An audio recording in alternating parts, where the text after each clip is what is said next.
For each one of us, two things are going to transform our lives more than anything else.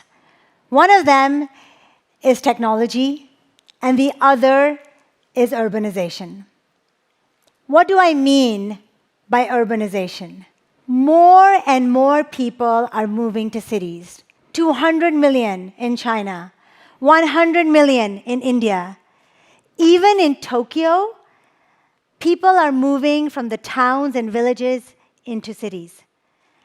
And over time, we'll see that almost 90% of us live in the big cities of the world. And the most interesting thing is that all these cities have something in common.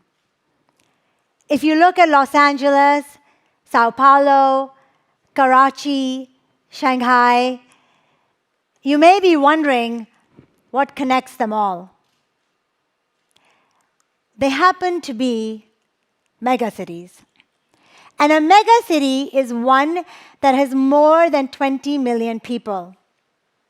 Now note, in this diagram, it's not only that they have millions of people, but that they are increasing at a rapid rate. Sao Paulo is going to increase by 15%. That's 23 million people in just a few years. New Delhi is going to add 33 million people. And even Calcutta, 14 million people. Did you know that every single second, 5 people join the middle class? And often this happens when they move to cities, because they want better transport, better education, better healthcare. So I have a question for you. How will these millions of people live in the future?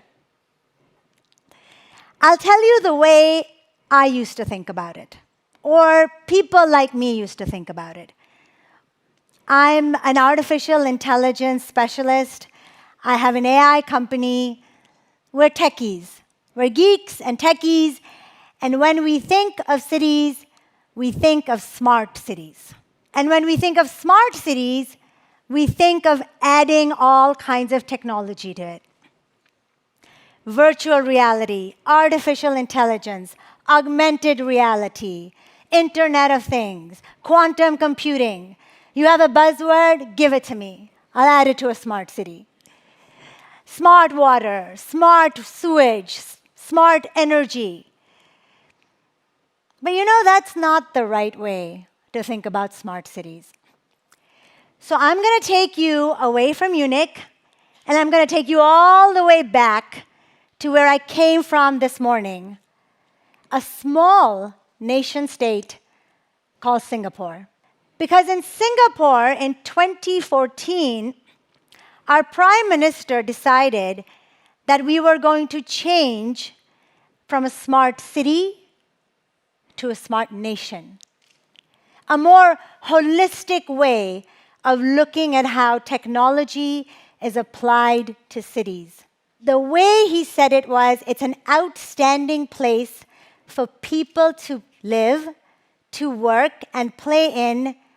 And here's my favorite part, where the human spirit flourishes. So what does that mean, really?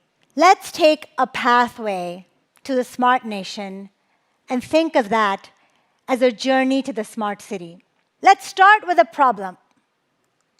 Maybe you guys have a similar problem that we do in Asia.